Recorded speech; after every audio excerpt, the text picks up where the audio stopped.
대학 수학능력시험이 153일, 5개월 정도 남았는데요.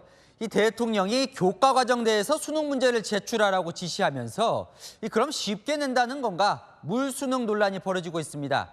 이 대통령실은 그 이야기가 아니었다는데 워낙 예민한 입시를 건드리다 보니 학부모와 교육계가 혼란에 빠졌습니다. 이혜주 기자입니다.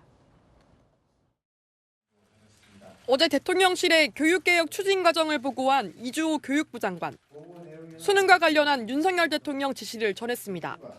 학교 수업에서 다루지 않은 내용은 출제해서 배제하라고 말씀하셨습니다.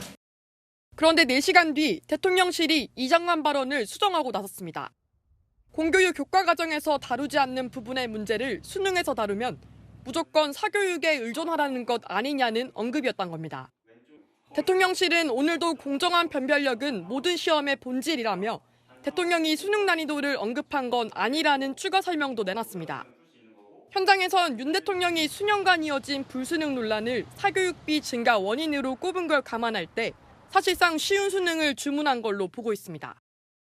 국어에서는 그 교과서 밖에 지문이 과학기술 지문이 좀 사라질 가능성이 높고 수학에서도 한 10% 내외대 고난도 킬러 문항 문제 같은 것들이 좀 쉬워질 가능성이 있다.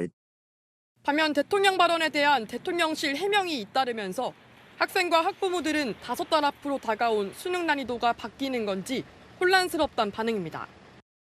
근데 이제 너무 쉽게 나오면 다 비슷한 점수를 맞게 되니까 진짜 너무 소수점 단위로 차이가 나게 되니까 좀 문제가 있을 수 있죠. 수능 부담이 줄면서 대학 1학년생들 중 반수를 선택하는 경우가 더 늘 가능성도 제기됩니다. 재수생이 들어오면은 등급 컷이 좀 높아지긴 하잖아요. 저희 같은 약간 고3들에겐 많이 불리한. 논술, 면접 등 공교육에서 다루지 않는 과목을 중심으로 사교육이 확대되는 풍선 효과를 우려하는 반응도 나옵니다. 하죠. 자꾸 바뀌니까 미래가 예측이 돼야 되는데 자꾸 바뀌잖아. 채널A 뉴스 이혜주입니다.